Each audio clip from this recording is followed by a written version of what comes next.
بسم الله الرحمن الرحيم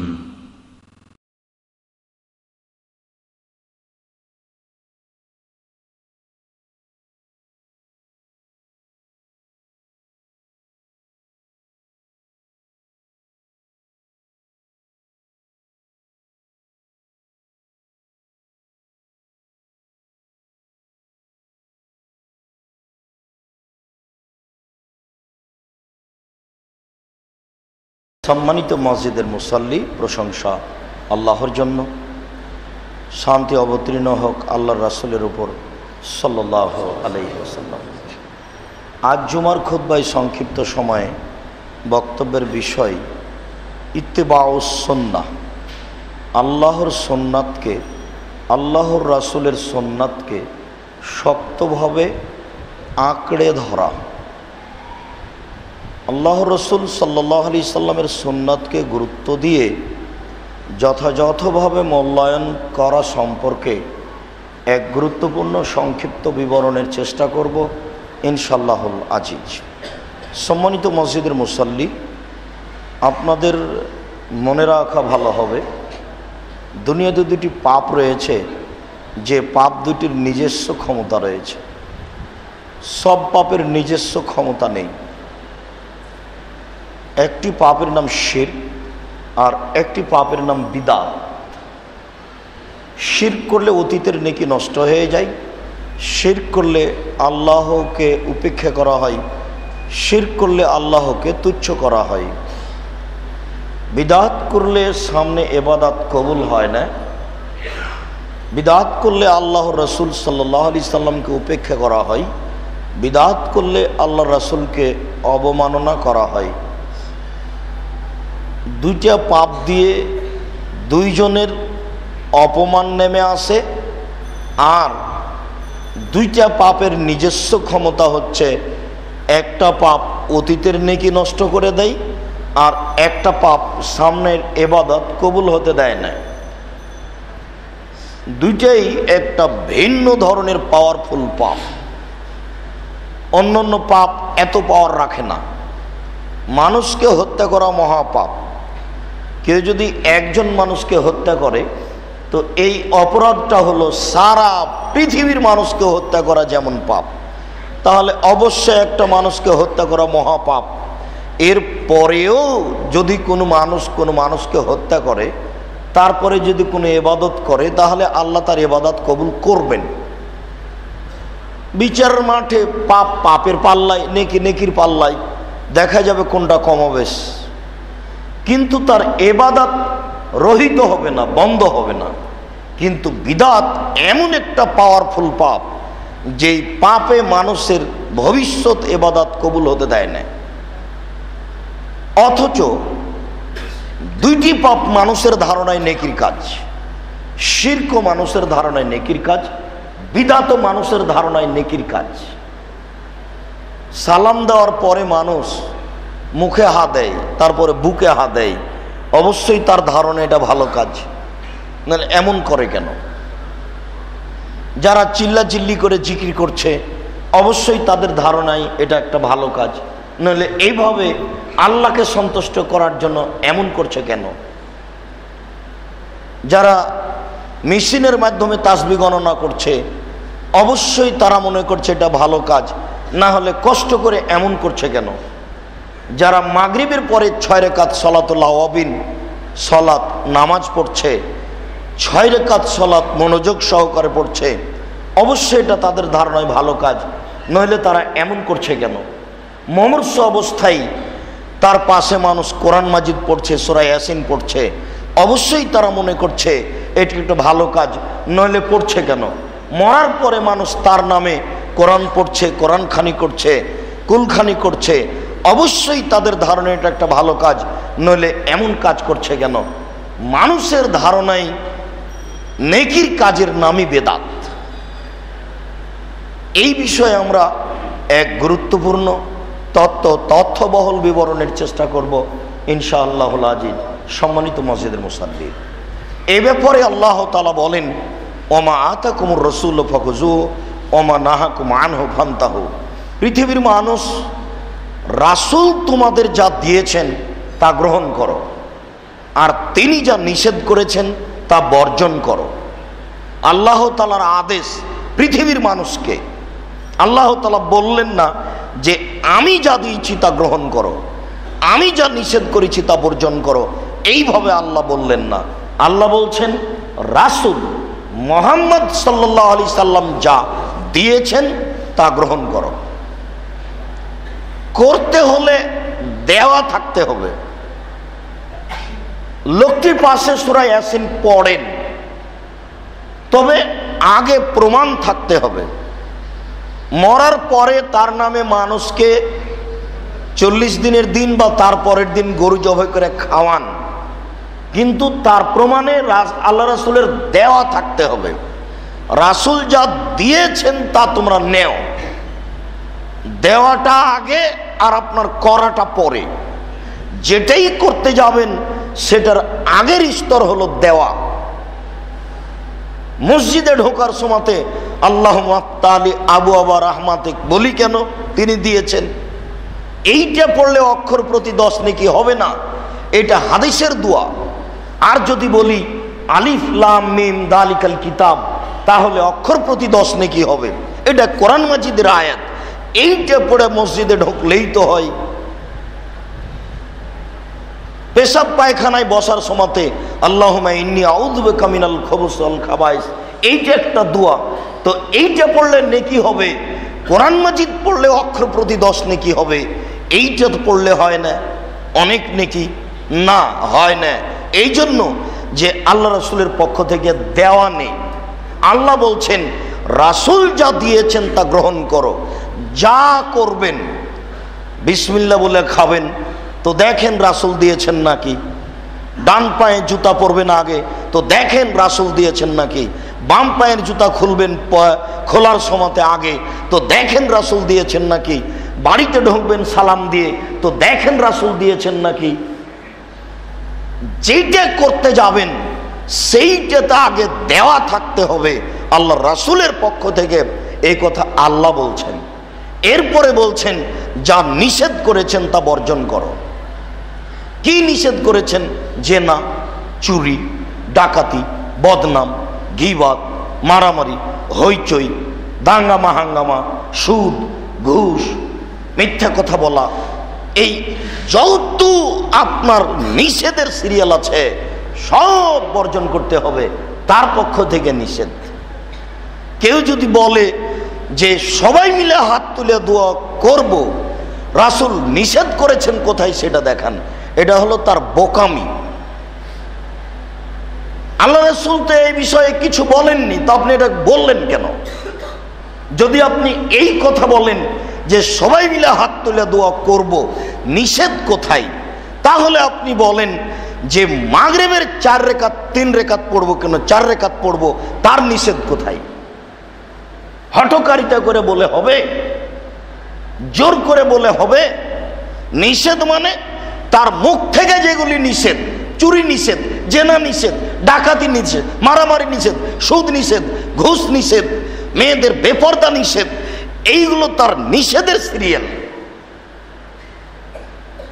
খোলাখুলি তার নিষেধ। যেখানে কিছু নেই সেইখানে কেন আপনি বলতে গেলেন যে কবরস্থানে সবাই মিলে হাত তুলে দোয়া করা যাবে না, তার নিষেধ কোথায়? নিষেধ নাই, অতএব করব। আল্লাহুস সামাদ।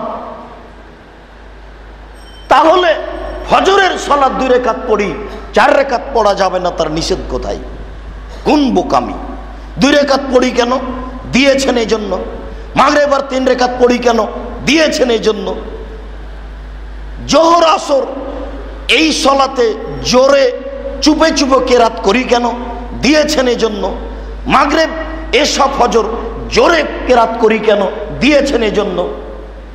করার জন্য আগে দেওয়া থাকতে হবে, আর বর্জনের জন্য আগে নিষেধ থাকতে হবে। যদি আমি বুঝাতে না পারি তাহলে এটা আমাদের ব্যর্থতা। আমাদের ব্যর্থতার কারণে কোরআন হাদিস জাতিকে বুঝাতে পারলাম না। আমরাই বুঝি না শরীয়ত, এই জন্য জাতিকে বুঝাতে পারলাম না। এটা আমাদের ব্যর্থতা। আল্লাহ তাআলা ঠিকই বলেছেন, করতে হলে আগে দেওয়া থাকতে হবে, বর্জন হতে হলে আগে নিষেধ থাকতে হবে। মহান আল্লাহ বলেন ইন কুনতুম তুহিব্বুনাল্লাহ ফাত্তাবিউনি, তোমরা যদি চাও আল্লাহর ভালোবাসা, আল্লাহ তোমাকে ভালোবাসুক, আল্লাহ তোমাকে জান্নাত দেখ, এইটা যদি চাও ফাত্তাবিউনি, আমাকে মেনে চলতে হবে, আমার অনুসরণ করো। পৃথিবীর কোনো মানুষের অনুসরণ চলবে না, পীর হোক, বুজুর্গানে দিন হোক, তরিকাপন্থী হোক, কোনো ইমাম হোক, সে যেই হোক না কেন, কোনো মানুষই অনুসরণের যোগ্যতা রাখে না। পৃথিবীতে একজন মানুষ মাত্র অনুসরণের যোগ্যতা রাখেন, যার নাম মুহাম্মদ সাল্লাল্লাহু আলাইহি ওয়াসাল্লাম। আল্লাহ তাআলা বলছেন ইন কুনতুম তুহিব্বুনাল্লাহ, পৃথিবীর মানুষ তোমরা যদি আল্লাহকে ভালোবাসতে চাও তাহলে ফাত্তাবিউনি, আমাকে মেনে চলো। আল্লাহ রাসূলের কথা আল্লাহ বলছেন, আল্লাহ রাসূল বলছেন আমাকে মেনে চলো, তাহলে ইয়াগফির লাকুম যুনুবাকুম, আল্লাহ তোমাদের পাপকে ক্ষমা করে দিবেন। মানাতে ক্ষমা আছে, অনুসরণে ক্ষমা আছে, অনুসরণ কেটে গেলে ক্ষমা হবে না। মহান আল্লাহ বলেন ইয়া আইয়ুহাল্লাযীনা আমানু আতিউল্লাহ ওয়া আতিউর রাসূলা ওয়া লা তুবতিলু আমালাকুম, পৃথিবীর মানুষ তোমরা আল্লাহকে মান্য করো, রাসূলের আনুগত্য করো, তোমাদের আমল বাতিল করো না। 3 নম্বর বাক্যের সাথে আগের 2টি বাক্যের কোনো মিল নেই। পৃথিবীর মানুষ তোমরা আল্লাহকে মান্য করো, রাসূলের আনুগত্য করো, তোমাদের আমল বাতিল করো না। 3 নম্বর বাক্যের সাথে আগের 2টি বাক্যের কোনো মিল নেই। যদি এইভাবে আল্লাহ বলতেন পৃথিবীর মানুষ আল্লাহকে মান্য করো, রাসূলের আনুগত্য করো, তাহলে জান্নাত পাবা, তাহলে খুব সুন্দর মিল হতো। আল্লাহকে মান্য করো, রাসূলের আনুগত্য করো, তাহলে তোমরা জান্নাত পাবা, খুব মিলও হচ্ছিল, কাজটাও ভালো হতো। কিন্তু আল্লাহ তা বলেননি, আল্লাহকে মান্য করো, রাসূলের আনুগত্য করো, তোমাদের আমল বাতিল করো না। অর্থাৎ আল্লাহকে মান্য করতে, রাসূলের আনুগত্য করতে 19-20 হলে আমল বাতিল হবেই। কাউকে বলা লাগবে না, বড় হুজুরের ফতোয়া দেওয়া লাগবে না, বুজুর্গানে দিনের ফতোয়া চলে না, বড় হুজুরের দোহাই চলে না, পীর সাহেবের দোহাই চলে না, ইমাম সাহেবের দোহাই চলে না। আপনার কর্ম রাসূলের আনুগত্যে না আসলে আমল বাতিল হবেই হবে। আপনাদের এই সব এলাকার রমজান মাসের শেষের 5 দিনের এই বক্তব্য যদি রাসূলের আনুগত্যে না আসে তাহলে আমল বাতিল হবেই। আপনাদের এই সব এলাকার বিভিন্ন দিনে কবরস্থানে গিয়ে হাত তুলে দোয়া করা কাজটি যদি রাসূলের আনুগত্যে না আসে তাহলে আমল বাতিল হবেই। কাউকে বলা লাগবে না। আপনাদের কোনো ব্যক্তি মারা গেলে পরের দিনই গরু জবাই করে খাওয়ালে আমল বাতিল হবেই, কাউকে বলা লাগবে না। মাঝহাবি মানুষকে দেখতে যাবেন কেন? তাদের তো 1 নম্বর অপরাধ যে মাযহাব মানা কোনো একজন ব্যক্তিকে মানা ফরজ করেছে। কোনো একজন ব্যক্তিকে মানা যদি ফরজ করা হয় তাহলে বাকি 3 জন কি অপরাধ করলেন? আশ্চর্য। এই কথা যদি বলতেন যে আমরা 4 জনকেই মানি তাহলে না হয় একটা সম্মান করা হতো। বরং যারা একজনকে মেনে চলার দাবি জানিয়েছেন তারা শরীয়তের সাথে অন্যায় আচরণ করেছেন এবং ওইসব ইমামদেরকে অপমান করেছেন। আর যারা বলেন আমরা 4 জনকে সম্মান করি, পৃথিবীর সকল বিদ্বানকে সম্মান করি, 4 জনের কথা যখন করেন এবং সহিহ হাদিসের সাথে মিলে যায় তখন আমরা সেটা মানি। অতএব আমরাই ইমামদেরকে সম্মান করি, আমরাই তাদেরকে মূল্যায়ন করি, আমরাই তাদেরকে যথাযথ স্থানে রেখে দিন কাটানোর চেষ্টা করি, কাউকে ছোট চোখে দেখি না। একজনকে যখন সম্মান করলাম, এত বড় বড় বিদ্বান ইমাম শাফি রাহিমাহুল্লাহ, ইমাম মালিক রাহিমাহুল্লাহ, ইমাম আহমদ ইবনে হাম্বল রাহিমাহুল্লাহ, 10 লক্ষ হাদিসের হাফেজ, পৃথিবীর ইতিহাসে এত বড় মানুষ জন্ম নেয়নি। সেই মানুষটা আমার কি অপরাধ করলো যে আমি তাকে উপেক্ষা করে চললাম? সেটা হয় না। চারজনের কথা সামনে রেখে রাসূল সাল্লাল্লাহু আলাইহি সাল্লামের কথার সাথে মিল খেলে সেটা মানতে হবে, অন্যথায় সেটা পরিহার করতে হবে জরুরিভাবে, নইলে আপনার আমল বাতিল হবেই। আল্লাহুম্মা সাল্লি আলা সাইয়্যিদিনা মাওলানা নাবিয়ানা মুহাম্মদ বললে আমল বাতিল হবেই।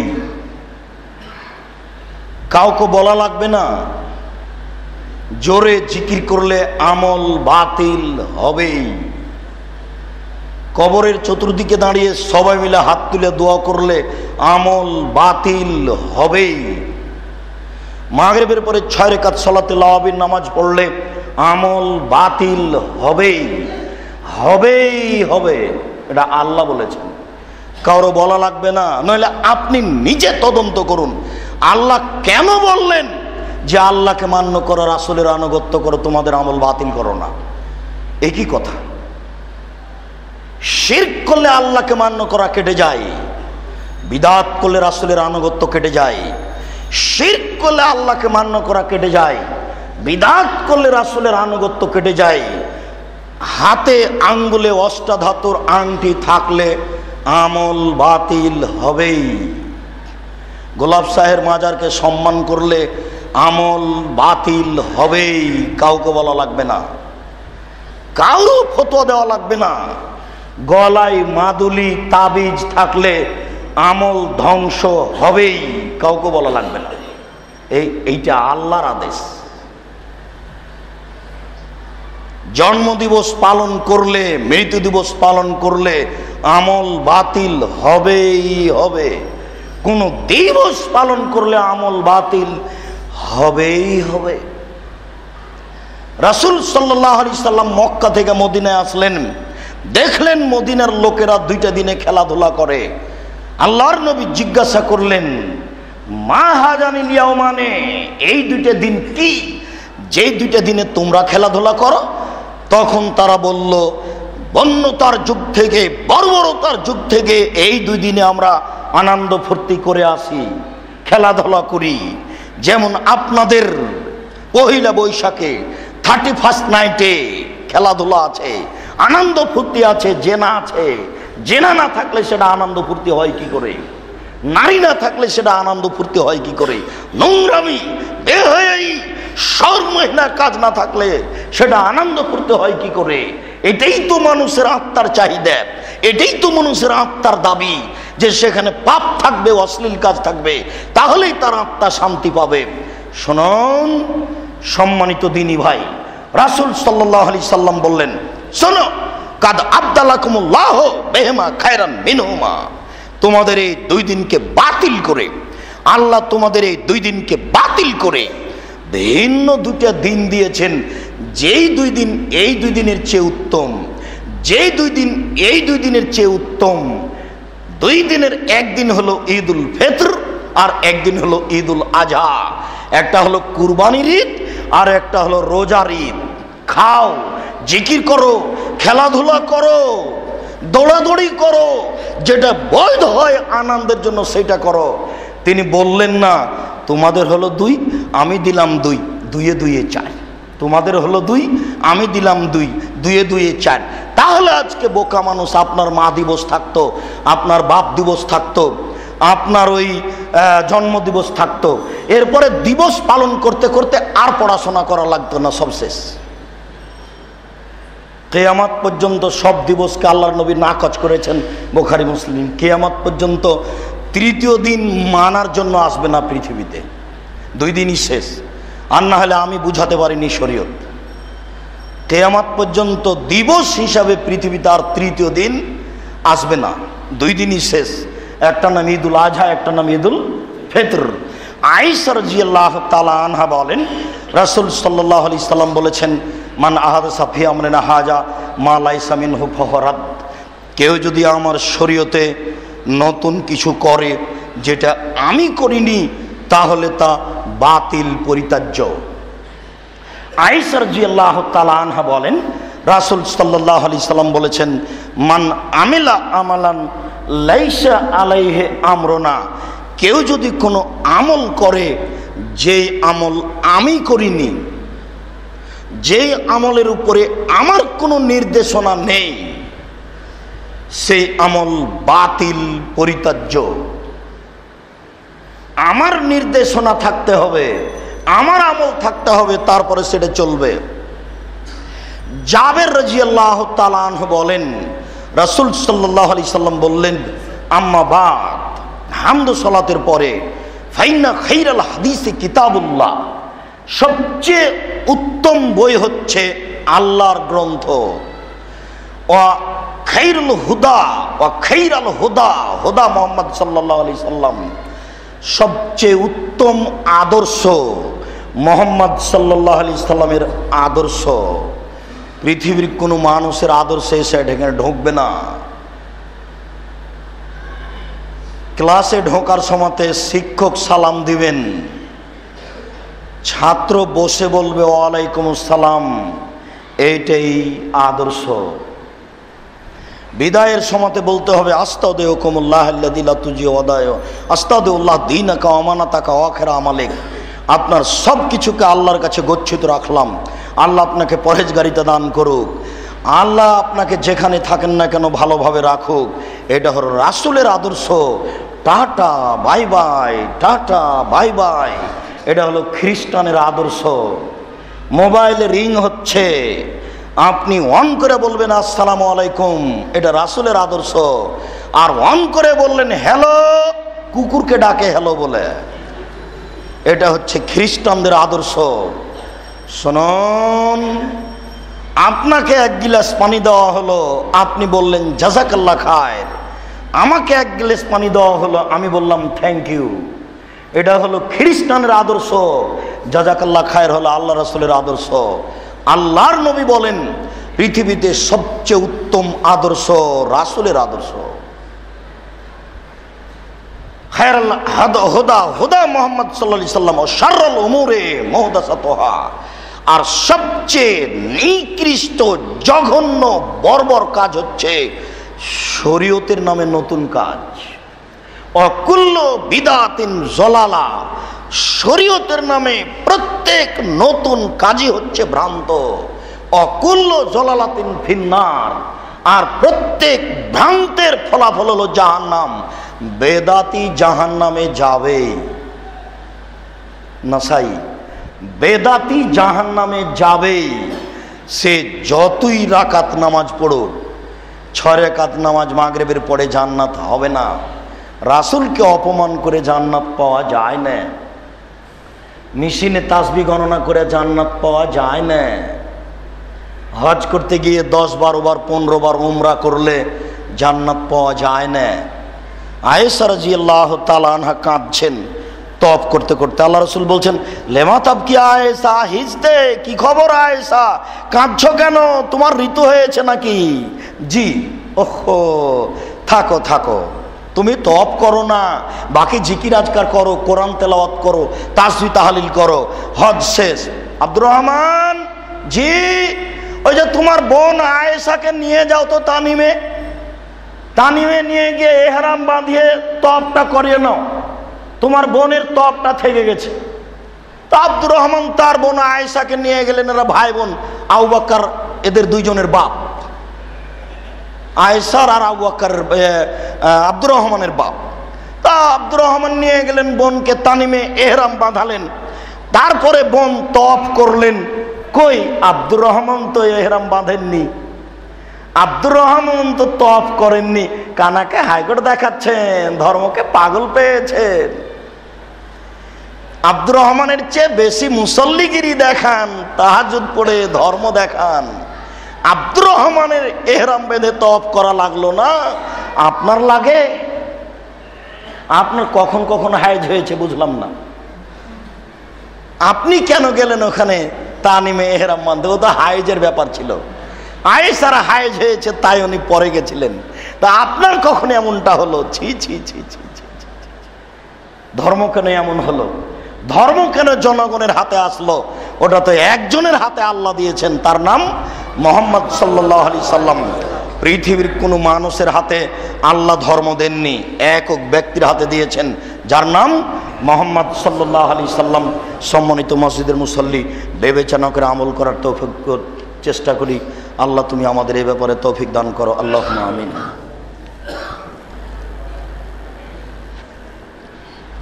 আলহামদুলিল্লাহ ওয়াহদা, আসসালাতু ওয়াসসালামু আলা মান লা নাবিয়্যা বা'দা, মান লা নাবিয়্যা বা'দা। আবু হুরায়রা রাদিয়াল্লাহু তাআলা আনহু বলেন, রাসূল সাল্লাল্লাহু আলাইহি সাল্লাম বলেছেন, আবগাজুন নাসে ইলাল্লাহে, আল্লাহর নিকটে সবচেয়ে ঘৃণিত মানুষ ওই ব্যক্তি মলিহাদুন ফিল হারামে, যে ব্যক্তি হারাম উপার্জন করে। বলে, আরে ছাড়ো, টাকা পয়সা লাগবে না, উপার্জন করছি তাতে কি আছে। মিছিল করে বেড়াই মানুষের বিরুদ্ধে।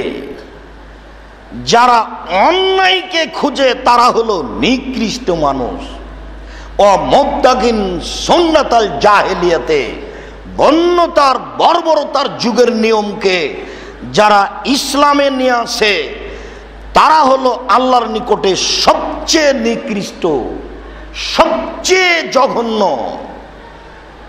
বন্যতার যুগে, বর্বরতার যুগে ছিল দিন মানা, বিবাহতে দৌড়াদৌড়ি করা, রং মাখানো, এগুলো হিন্দুদের জাহেলিয়াতের কাজ।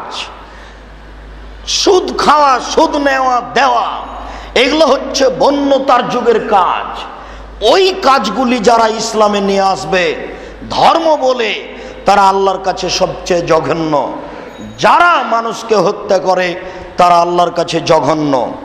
আবু হুরায়রা রাদিয়াল্লাহু তাআলা আনহু বলেন, রাসূল সাল্লাল্লাহু আলাইহি সাল্লাম বলেছেন, কুল্লু উম্মতি ইয়াদখুলুল জান্নাহ, আমার উম্মত সবাই জান্নাতে যাবে, ইল্লা মান আবা, যারা অস্বীকার করলো। কিলা মানা বা, আল্লাহ রাসূল কে আপনাকে অস্বীকার করলো? তখন আল্লাহ রাসূল বললেন, মান আতানি ফাদাখালাল জান্নাহ, যে আমাকে মেনে চললো সেই জান্নাতে চলে গেল। ওমান আসানি ফাকাদ আবা, যে আমাকে মেনে চললো না, সেই অস্বীকার করলো, সে জাহান্নামে যাবে, জান্নাতে যাবে না। তাকে মেনেই চলতে হবে, জরুরি। জাবের রাদিয়াল্লাহু তাআলা আনহু বলেন, জাত মালায়েকাতুন ইলান নবী সাল্লাল্লাহু আলাইহি সাল্লাম ওয়া নায়েম, বেশ কিছু ফেরেশতা আল্লাহর নবীর কাছে আসলেন, তখন তিনি ঘুমিয়ে। ফাকালু ইন্নাহু নায়েম, ফেরেশতাগণ বললেন ইনি ঘুমিয়ে। ফাকালা বাজুহুম ইন্নাহু নায়েম আইনুন নায়েম কালবুহু ইয়াকজান, হ্যাঁ তার চক্ষু ঘুমিয়ে আছে বটে, তবে তার অন্তর জেগে আছে। ফাকালু, তারা বলল, ইন্নালে সাহেবুকা হাযা মাসালান ফাজরিব লাহু মাসালান, এই যে তোমাদের সঙ্গী মুহাম্মদ, ইনি ঘুমিয়ে আছেন, ইনার একটা দৃষ্টান্ত উদাহরণ আছে, ইনার একটা দৃষ্টান্ত উদাহরণ আছে। ফাজরিব লাহু মাসালান, তাহলে উদাহরণটা বলেন আমরা শুনি, দৃষ্টান্তটা বলেন আমরা শুনি। রাসূল কিন্তু ঘুমিয়ে আছেন, ফেরেশতা দল এই বলা বলি করছে। ফাকালা বাজুহুম ইন্নাহু নায়েম, আরে তিনি তো ঘুমিয়ে। অকালা বাজুহুম ইন্নাল আইনা নাইমাতুল কালবা ইয়াকজান, তার চক্ষু ঘুমিয়ে আছে বটে, তবে অন্তর জেগে আছে। আমরা যেটা বলবো সেটা তিনি বুঝেন। তারা বললেন তার দৃষ্ট হচ্ছে রাজুলে, একজন লোকের মতো, বানা দারান, যে লোকটা একটা ঘর তৈরি করেছে, ও জালা ফিহা মাদওয়াতান, সেই ঘরের ভিতরে কিছু খাদ্য রেখেছে, ও বাসা দাইয়ান, একজন আহ্বানকারীকে পাঠিয়ে দিয়েছে, যাও যাও যাও, রাস্তায় যাও, যাকে পাবা ডেকে নিয়ে এসে খাও, যাও যাও যাও, রাস্তায় যাও, যাকে পাবা ডেকে নিয়ে এসে খাওয়াও। মান আজাবা দাইয়ে দাখালা দারা ওয়াকালা মিনাল মাদওয়া, যে ব্যক্তি কথা শুনলো রাস্তার, সে ব্যক্তি ঘরে ঢুকলো, ঘরে ঢুকে খাওয়ার খাদ্য খেলো। অলাম ইজবু দাইয়ে, যে ব্যক্তি কথা শুনলো না, অলাম ইয়াদখুলি দারা, ঘরে আসলো না, অলাম ইয়াকুলিল মাদওয়া, খাদ্য খেলো না। তখন সবাই বলছেন, আব্বেলুহা, এটা একটু বলো না বুঝিয়ে, কি বলা হলো বুঝলাম না, এটা একটু বলো না বুঝিয়ে। তখন কেউ কেউ বলল তিনি তো ঘুমিয়ে, কেউ কেউ বলল চক্ষু ঘুমিয়ে আছে, অন্তর জেগে আছে। তাহলে বুঝিয়ে বলো দেখি। আর দারওয়াল জান্নাহ, বুঝিয়ে শুনে নাও, সেটা হলো ওই যে ঘরটা, যে ঘরে খাদ্য আছে সেই ঘরটা হচ্ছে জান্নাত। ও দাই মোহাম্মদ, যিনি রাস্তায় ডেকে বেড়াচ্ছিলেন উনি হচ্ছেন মোহাম্মদ। যে ব্যক্তি মোহাম্মদের কথা শুনেছে সেই ব্যক্তি ঘরে এসেছে, খাদ্য খেয়েছে। যেই ব্যক্তি মোহাম্মদের কথা শুনেনি সেই ঘরে আসেনি, খাদ্য খায়নি। ও মোহাম্মদুন ফারকুন বাইনান নাসে, মোহাম্মদই হলো মুসলমান এবং কাফের মধ্যে পার্থক্যকারী। যে মানল সে মুসলমান, যে মানল না সে কাফের। বুখারী মুসলিম। আনাস রাদিয়াল্লাহু তাআলা আনহু বলেন, রাসূল সাল্লাল্লাহু আলাইহি সাল্লাম বলেছেন, যা সালাসাতু রাহাতিন ইলান নবী সাল্লাল্লাহু আলাইহি সাল্লাম, তিনজন লোকের একটি দল আল্লাহ রাসূলের বাড়িতে আসলো। আল্লাহ রাসূল তখন ছিল না। ইয়াসআলুনা আন ইবাদাতিন নবী সাল্লাল্লাহু আলাইহি সাল্লাম, তারা রাসূলের ইবাদত সম্পর্কে জানতে চায়। ফালাম উখবিরে বহা কান্নাহুম তাকাল্লুহা, যখন রাসূলের আমলের কথা এই লোক তিনটাকে বলা হলো, তখন লোক তিনটা বলল, আইনা নাহনু মিনান নবী সাল্লাল্লাহু আলাইহি সাল্লাম কাদ গাফারাল্লাহু লাহু মা তাকাদ্দামা মিন জামবিহি ওয়া মা তাআখারা। আমরা কোথায় আর আল্লাহ রাসূল কোথায়? তার আগের পাপ ক্ষমা, পরের পাপ ক্ষমা।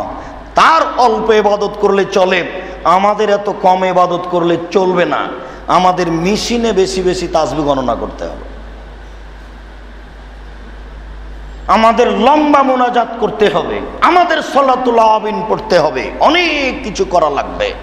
তিনজনের একজন বলল, আম্মা আনা উসাল্লি লাইলা আবাদা, আমি সারা রাত তাহাজ্জুদ পড়বো, একটুকু ঘুমাবো না। অকাল আখার আনা আসমুন নাহারা ওয়াল উফতির, আমি প্রতিদিন রোজা থাকবো, একদিনও বাদ দিব না। অকাল আখার আনা আতাজালুন নিসা ফালা তাজাওয়াজ, আমি বিবাহ করব না, যা ঝামেলা শেষ, দিন রাতে বদল। তখন রাসূল সাল্লাল্লাহু আলাইহি ওয়াসাল্লাম চলে এসেছেন, বলছেন, এই আনতুম কুলতুম কাদা ওয়া কাদা, তোমরা এই মন্তব্য এখনই করলে, শোনো, ইন্নী লা আখশাকুম লিল্লাহি ওয়া আতকাকুম লাহু, আমি পৃথিবীতে তোমাদের সবার চেয়ে বড় পরহেজগার। পৃথিবীর ইতিহাসে আমার চেয়ে বড় পরহেজগার কেউ জন্ম নেয়নি, আমার চেয়ে আল্লাহ ভীতি কেউ জন্ম নেয়নি। সারা রাত ইবাদত করলে আমি করতাম, যেহেতু আমি বড় পরহেজগার। প্রতিদিন রোজা থাকলে আমি থাকতাম, যেহেতু আমি আল্লাহকে সবচেয়ে বেশি ভয় করি। এরপরেও আনা উসাল্লি আরকুদ, আমি রাতে সালাত আদায় করি, ঘুমাই। ওয়া তাযাওয়াজ আসমা উফতির, আমি সিয়াম থাকি, বাদ দিই। ওয়া তাযাওয়াজ, আমার বউ আছে, একজন দুজন নয়, 11 জন একসাথে, এতগুলি বউ আছে। মান রাগাবান সুন্নতি ফালাইসা মিন্নি, কেউ যদি আমার সুন্নাতকে এড়িয়ে চলে সে মুসলমান নয়। খুব কঠিন হয়ে গেল না কথা? আমার সুন্নাতকে উপেক্ষা করলে সে মুসলমানই নয়। আমার সুন্নাতকে মেনে চলতে হবে, ইবাদত কম হলেও, একেবারেই কম হলেও আমি যেটা বলছি সেটাই মানতে হবে। বেশি ইবাদত করে জাহান্নামে যাওয়ার চেষ্টা করতে হবে না। সম্মানিত মসজিদের মুসাল্লি জাবির রাদিয়াল্লাহু তাআলা আনহু বলেন, যা ওমর রাদিয়াল্লাহু তাআলা আনহু ইলা নবী সাল্লাল্লাহু আলাইহি সাল্লাম, ওমর আল্লাহর নবীর কাছে আসলেন, এসে বলছেন, ইন্না আহাদিসা ইয়াহুদা তুজিবুনা, ইহুদিদের কিছু কথা আমাদের খুব ভালো লাগে, ইহুদি খ্রিস্টানদের কিছু কথা আমাদের খুব ভালো লাগে। আফা তারা নাক্তবাজা, মোহাম্মদ আপনার মতামত কি? আমরা কি ইহুদি খ্রিস্টানের কিছু কথা লিখে নিব, সেটা পড়বো, আমল করব? তখন আল্লাহ রাসূল বললেন, ইন্নাকুম মুতাহাওয়াকুনা কামা তাহাওয়াকাতিল ইহুদান নাসারা। ছি ছি ছি ছি ছি, বলো কি? আরে ইহুদি খ্রিস্টান দিগ্ভ্রান্ত হয়েছে, ইহুদি খ্রিস্টান ভ্রান্ত হয়েছে, তোমরাও কি দিগ্ভ্রান্ত হলে? তোমরাও কি পথভ্রষ্ট হলে? ইন্নী জিতুকুম নাকিয়ানো বাইজা, আমি যেটা তোমাদের কাছে নিয়ে এসেছি এটা হলো দিনের মতো, এটা হলো উজ্জ্বল টকটকে। শুনে রাখো, বলো কি?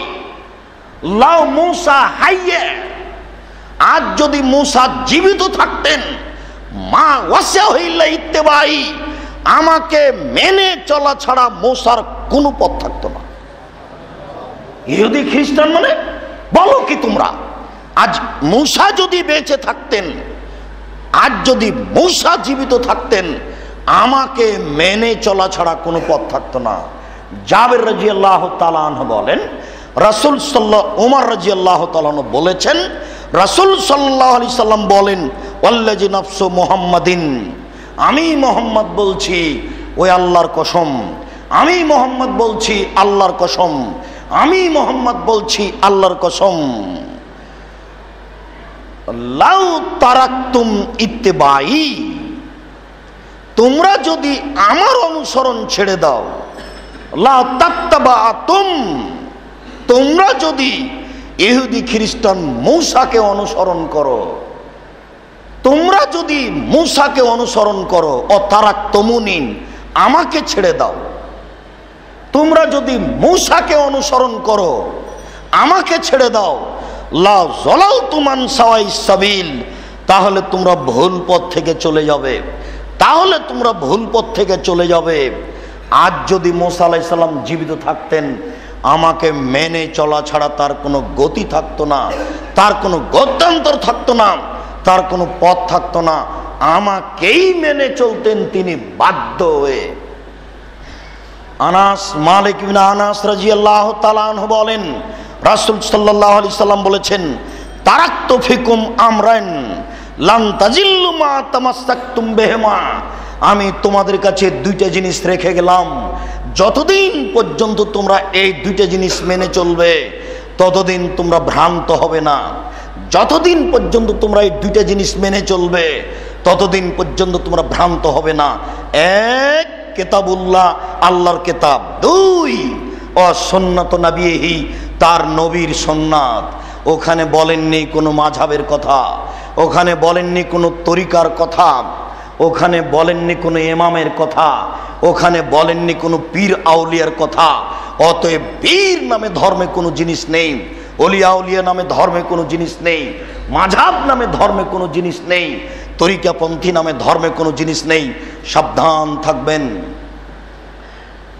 আব্দুল্লাহ ইবনে আব্বাস রাদিয়াল্লাহু তাআলা আনহু বলেন, রাসূল সাল্লাল্লাহু আলাইহি ওয়াসাল্লাম বলেছেন, ইন্নী কাদ তারাকতুকুম মা, নিশ্চয় আমি তোমাদেরকে ছেড়ে গেলাম যা, নিশ্চয় আমি তোমাদের মাঝে ছেড়ে গেলাম যা, ইনিকতাসালতুম বিহি, সেটা যদি মজবুত ভাবে ধরো, সেটা যদি মজবুত ভাবে ধরো, ফালা তাজিল্লু, কিয়ামত পর্যন্ত কোনোদিন ভ্রান্ত পথে যাবা না।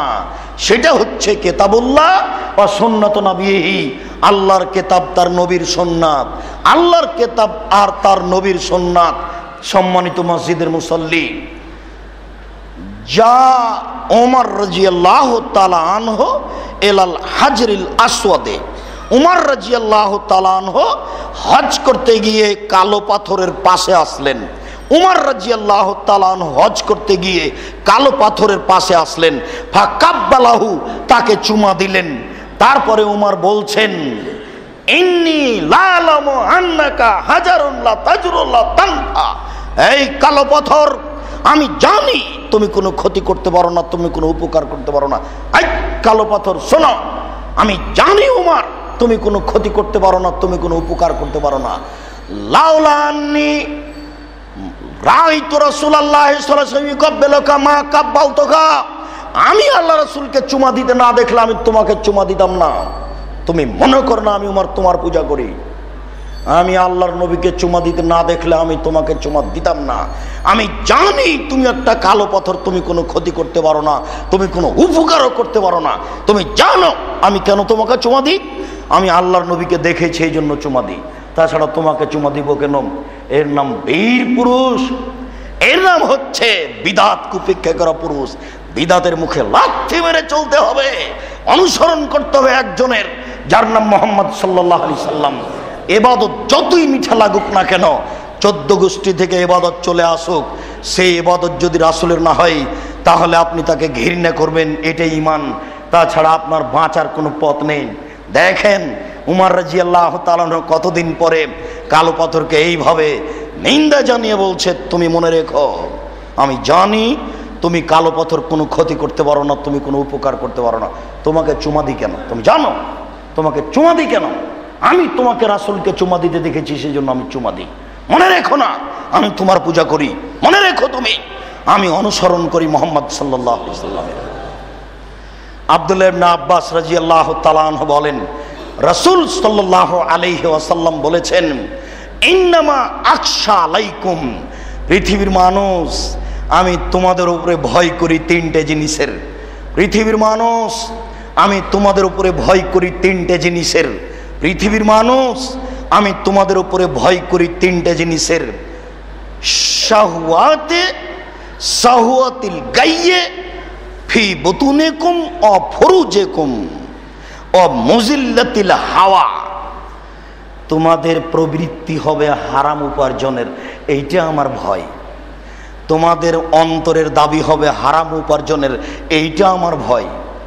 তোমাদের মন মানসিকতা হবে এনজিওতে চাকরি করার, এইটা আমার ভয়। এক নাম্বার ভয় আমার এইটা। দুই, অফরুজিকুম, তোমাদের আত্মা হবে জেনা করার, তোমাদের মনটা চাইবে জেনা করতে, তোমাদের মনটা চাইবে মেয়ে নাচানো দেখতে, তোমাদের মনটা চাইবে দিন রাত টিভিটা চালু থাক, এইটা আমার জীবনে ভয়। তিন, মুজিল্লাতিল শাহওয়া, বেদাতের প্রতি তোমরা ধর্মের নামে আগ্রহী হবে, এইটা আমার ভয়। ইবাদতের নামে তোমরা বিদাত করতে ভালোবাসবে, এইটা আমার ভয়। বেদাতের নামে তোমরা ইবাদত করতে ভালোবাসবে, এইটা আমার ভয়। বেদাতের নামে ইবাদত করতে ভালোবাসবে, এইটা তোমাদের আমার ভয়। যে তোমরা ইবাদত করবে অথচ সেটা বিদাত। জোরে জিকির কেন? বুকে হাত কেন? চুমা কেন? আল্লাহুম্মা সাল্লি আলা সাইয়্যিদিনা মাওলানা নাবিয়ানা কেন? বাপের নামে গরু জবে কেন? কুলখানি কেন? চাহালাম কেন? চল্লিশা কেন? দোকান উদ্বোধন কেন?